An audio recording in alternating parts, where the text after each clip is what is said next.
Setiap kita mengaji Al-Quran, maka hukumnya izhar syafawi. Fi dibaca panjang. Kenapa kok fi dibaca panjang?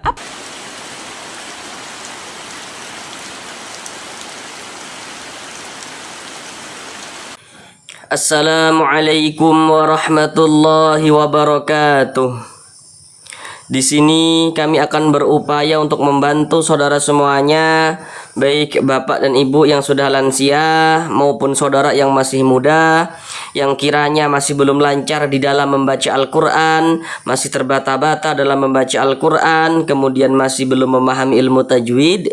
Maka di sini kami akan berupaya untuk membantu saudara semuanya agar dapat langsung dengan mudah dalam memahami ilmu tajwid, guna untuk memperbaiki bacaan Al-Qur'annya, guna untuk melancarkan bacaan Al-Qur'annya. Dengan penjelasan yang kami jelaskan dengan pelan-pelan, ditambah media gambar dalam penjelasannya, yang insya Allah akan sangat memudahkan saudara semuanya dalam belajar tajwid Al-Qur'an dan juga dalam melancarkan bacaan Al-Qur'annya. Baiklah, langsung kita mulai belajar mengaji Al-Quran kita. Kita lanjutkan kembali belajar mengaji Al-Quran kita dengan penjelasan tajwidnya yang pelan-pelan. Sekarang ini kita masuk pada surah Yasin ayat yang ke-62. Sebelumnya sudah kita bahas ayat yang ke-61. Sekarang kita masuk pada ayat yang ke-62. Sekarang mari kita baca bersama-sama dengan pelan-pelan. Silahkan saudara ikuti juga bacaan kami untuk menterapi, untuk melatih bacaan saudara yang mungkin belum lancar di dalam membaca Al-Qur'annya. Setelah itu kita bahas tajwidnya dengan pelan-pelan. Bismillahirrahmanirrahim. Walaqad adalla minkum jibillan katsira afalam takunu ta'qilun.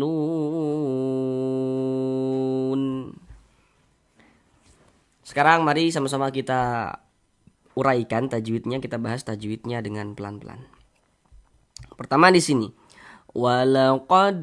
Nah, di sini ada huruf dal. Ini huruf dal, ini sukun, ini tanda sukun atau tanda mati. Ya, huruf sukun dengan huruf mati itu maksudnya sama saja ya. Nah, perhatikan gambar di samping. Huruf qalqalah itu kan ada 5 di situ. Salah satunya huruf dal. Huruf-huruf qalqalah itu kalau hurufnya sukun, kalau hurufnya mati, pantulkan bacanya. Ini huruf dal. Nah, dia sukun, ini tanda sukun atau tanda mati, pantulkan. Walaqad. Nah, mantul seperti itu. Dan ini masuk kepada qalqalah sugro, qalqalah kecil, karena dia berada di tengah kalimat, atau supaya lebih mudah lagi, karena dia berada di tengah bacaan kita. Beda ceritanya kalau misalnya kita membaca Al-Quran, kita mengaji Al-Quran, kemudian kita itu berwaqaf, berhenti tepat di huruf qalqalah. Nah, baru itu qalqalah kubro. Sedangkan ini kan kita tidak ada berhenti di huruf dal ini, di tengah bacaan kita. Maka ini dinamakan dengan qalqalah sugro, qalqalah kecil. Walaqad adalla minkum. Nun sukun, ini huruf nun, ini tanda sukun. Nun sukun bertemu dengan huruf kaf atau nun sukun setelahnya huruf kaf. Setiap kita mengaji Al-Quran, di mana kita bertemu nun sukun, di mana kita bertemu dengan tanda baca tanwin, maka di situ terjadi hukum tajwid. Nah, dengan kita memperhatikan huruf setelahnya begitu. Nah, contohnya itu seperti ini. Ini kan nun sukun, ini huruf nun, tanda sukun, nun sukun atau nun mati bertemu dengan huruf kaf. Perhatikan gambar di samping. Kalau ada nun sukun atau tanwin bertemu dengan salah satu daripada 15 huruf yang di samping, maka hukumnya adalah ikhfa hakiki. Sedangkan huruf kaf ini masuk kepada ikhfa hakiki ab'ad. Kenapa kok dikatakan ab'ad? Karena makharijul huruf nun dengan huruf kaf ini dia jauh, maka dikatakan abad. Sehingga dia kalau ikhfa hakiki abad itu biasanya ketika mengucapkannya itu dia lebih condong berbunyi eng. Jadi bunyi nun sukunnya itu kita samarkan ya. Kalau ikhfa itu kita samarkan cara bacanya. Nah, kemudian kita dengungkan. Minkum. Jadi kita dengungkan di bagian mingnya itu kita tahan, kita panjangkan sejenak. Nah, sepanjang 2 harokat. Minkum jibilang katsira. Ada mem sukun bertemu dengan huruf jim. Nah, perhatikan gambar di samping. Hukum mem sukun atau hukum mem mati itu dia ada 3. Sekarang perhatikan yang di nomor 3. Di situ kan ada bacaannya tuh izhar syafawi, ya, selain mim dan ba. Maksudnya selain mim dan ba itu, jadi apabila kita mengaji Al-Quran, kemudian kita bertemu dengan huruf mem sukun. Kemudian setelah mem sukun itu atau setelah mem mati itu bukan huruf ba, bukan huruf mem. Bukan huruf ba, bukan huruf mem. Maka hukumnya izhar syafawi. Ini mem sukun, setelahnya huruf jim. Nah, jadi di sininya ini bukan huruf ba, bukan huruf mem, ya hukumnya izhar syafawi. Nah, kecuali nanti ada mem sukun bertemu dengan huruf ba yang di nomor 1 ikhfa syafawi, nomor 2 mem sukun bertemu dengan huruf mem. Ya, mem sukun setelahnya huruf mem, hukumnya idgham mimi. Kalau ini kan mem sukun setelahnya huruf jim, bukan huruf ba, bukan huruf mem, hukumnya izhar syafawi. Karena dia izhar maka dibaca jelas, tidak berdengung, baca pendek saja.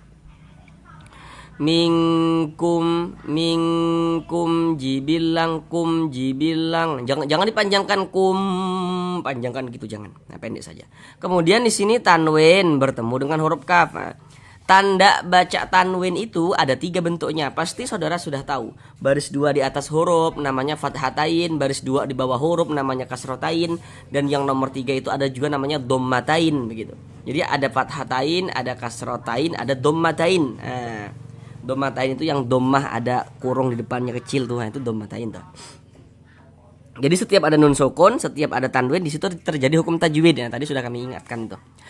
Ini tanwin bertemu dengan huruf kaf. Huruf kaf ini huruf apa? Nah, huruf kaf ini yang kita perhatikan huruf apa dia? Kita perhatikan lagi media gambarnya. Huruf kaf itu masih kepada huruf ikhfa hakiki dan dia masuk pada ikhfa hakiki abad.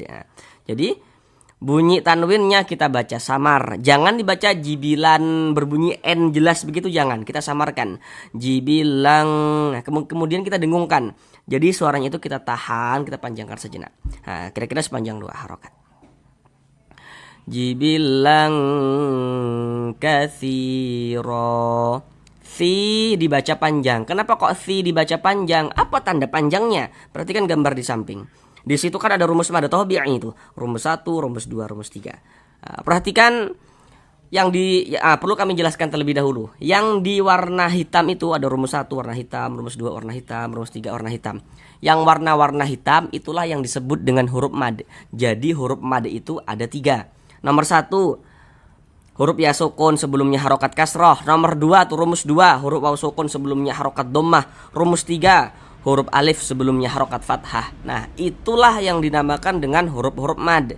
Kemudian nanti dari segi penulisannya, huruf-huruf yang warna hitam itu, huruf-huruf mad yang warna hitam itu bisa ditulis dalam bentuk seperti yang warna hijau untuk menunjukkan tanda panjang. Nah, seperti itu maksudnya tuh, cara membaca media gambar di samping itu.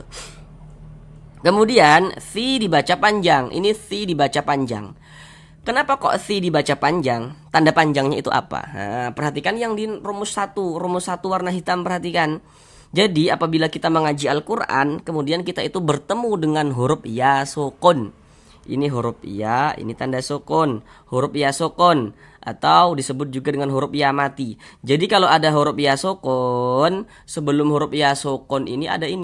Ada harokat kasroh. Ada tanda baca kasroh. Huruf ya sukun yang sebelumnya harokat kasroh, maka huruf yang memiliki harokat kasroh itu dibaca panjang. Makanya rumus 1 yang warna hitam itu dapat kita simpulkan. Huruf ya sukun itu pasangannya adalah harokat kasroh. Mad tabi'i panjang 2 harokat. Katsira. Huruf ro memiliki tanda baca tanwin, ya, baris 2 di atas huruf tanda baca tanwin fathatain, maka huruf ro dibaca tabkhim, dibaca tebal, sehingga pangkal lisan kita naik terangkat ke atas ketika kita mengucapkannya. Tebalkan huruf ro-nya. Katsiro, katsiro, seperti itu. Kemudian ini kalau kita berwakaf, kita berhenti di sini, kita baca katsiro. Nah, menjadi mad iwad katsiro. Tapi kalau misalkan kita tidak berhenti di sini,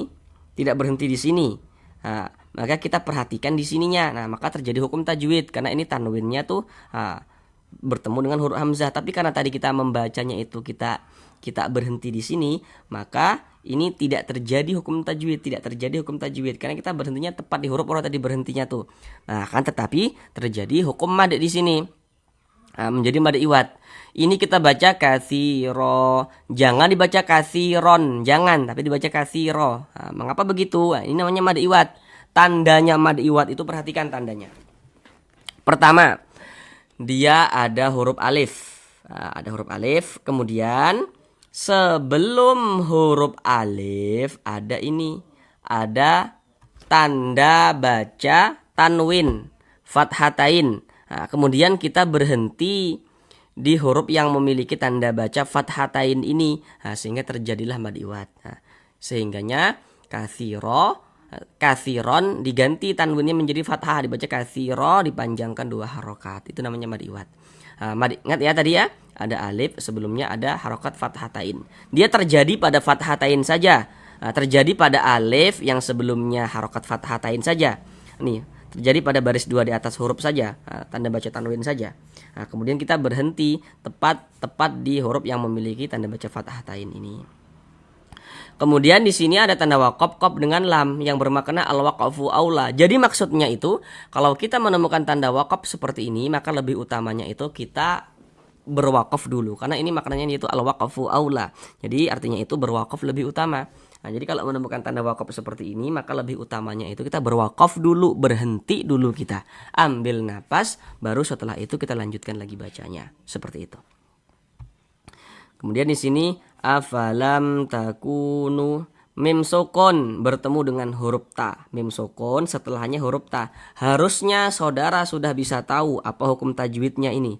Untuk di sini media gambarnya tidak kami tampilkan lagi. Apa hukum tajwidnya? Coba kira-kira dulu saudara menerka-nerka apa hukum tajwidnya. Hukumnya adalah izhar syafawi.